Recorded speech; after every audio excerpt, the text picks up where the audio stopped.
Hello people, welcome to the UPSC things. ये channel UPSC से related doubts और GS के कुछ टफ टॉपिक से रिलेटेड डाउट्स को इजी एक्सप्लेन करने के लिए बनाया गया है। So let's start.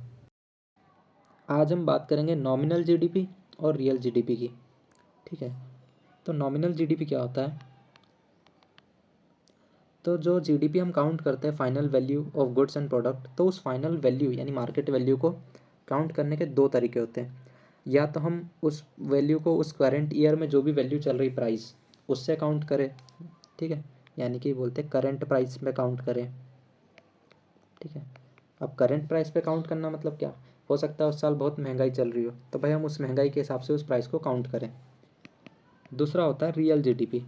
Real GDP में हम लोग एक बेस ईयर मानते हैं, एक ऐसा ईयर जिसमें प्रोडक्शन अच्छा हुआ, ठीक है, कोई कैलेमिटीज़ नहीं आई, मानसून वगैरह भी ठीक ठाक टाइम पे आया, तो ऐसे ईयर को हम बेस ईयर मान देते हैं और उस बेस ईयर के प्राइस को यूज़ करें।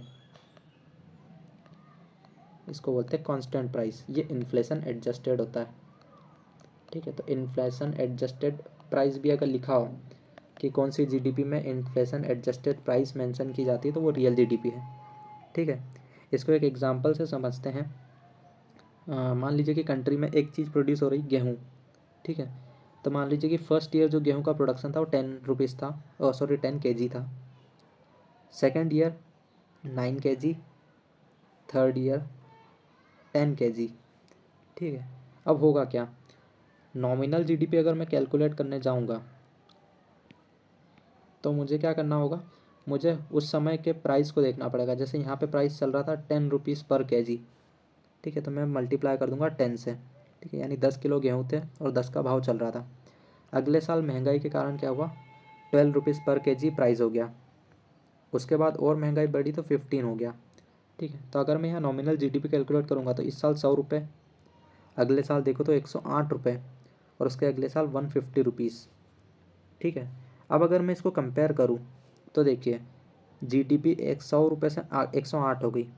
ठीक, फिर 108 से 150 हो गई, यानी मैं तो खुश हो जाऊँगा कि यार हमारे देश की जीडीपी बढ़ रही है। फिर बढ़ी, फिर बढ़ी। लेकिन क्या ये सच में बढ़ रही थी? क्या प्रोडक्शन हुआ कुछ? तो देखते हैं। इस साल प्रोडक्शन था 10 kgs और इस साल प्रोडक्शन सिर्फ रह गया 9 kg। तो क्या कुछ बढ़ा? नहीं। तो फिर आखिर ये जीडीपी में इतना गैप कैसे आया? तो वो आया इन्फ्लेशन के कारण, यानी महंगाई बढ़ गई। ठीक है, तो इसमें दिक्कत आ रही थी, तो फिर हमने लाए रियल जीडीपी। रियल जीडीपी क्या करता है? रियल जीडीपी एक कांस्टेंट प्राइस पे चलता है। जैसे कि मान लीजिए कि ये जो 10 × 10, ये जो 10 रुपीज़ है, ठीक है, इसको बेस ईयर हमने मान लिया, इस ईयर को, तो इसका जो प्राइस है वो हम हर जगह यूज़ करेंगे। जैसे यहाँ पे 9 kg प्रोडक्शन था तो इसको हम 10 रुपये के हिसाब से चलाएँगे। यहाँ पे 10 kg प्रोडक्शन था तो प्राइस वही रखेंगे, बेस ईयर वाला। अब देखो तो जीडीपी हो गई 100, 90 और 100। तो अब हमें दिख रहा है कि हाँ यार जीडीपी कम हो गई। क्यों? क्योंकि एक्चुअल प्रोडक्शन भी कम हो गया था। यानी कि जो रियल जीडीपी होती है वो हमें एक्चुअल प्रोडक्शन के बारे में बताती है कि सच में कुछ प्रोड्यूस हुआ या नहीं हुआ। इसलिए रियल जीडीपी एक अच्छा कैलकुलेटर है। ठीक है, अब उसके बाद एक चीज़ होती है डिफ्लेटर। जीडीपी डिफ्लेटर क्या होता है? तो देखिए जीडीपी डिफ्लेटर जो होता है वो होता है नॉमिनल जीडीपी, उसके अपॉन में रियल जीडीपी। ठीक है, यानी कि रियल जीडीपी के कंपैरिजन में नॉमिनल में कितना चेंज आया, उसे को कहते हैं जीडीपी डिफ्लेटर। ठीक है, ये क्वेश्चन आ चुका है, आई थिंक टेस्ट सीरीज़ वगैरह में आता है बहुत बार कि जीडीपी डिफ्लेटर किसे कहते हैं। तो नॉमिनल जीडीपी ऊपर की साइड, नॉमिनल अपॉन में रियल, ये जो होता है वो होता है जीडीपी डिफ्लेटर। ठीक है, इससे हम लोग इन्फ्लेशन पता कर लेते हैं। ठीक है, कैसे करते हैं? तो देखिए अगर ऊपर की वैल्यू बड़ी होगी, ठीक है, तो ये पॉजिटिव वैल्यू आएगी। ठीक है, यानी नॉमिनल अगर ज़्यादा हुआ रियल से तो ये वैल्यू पॉजिटिव आएगी।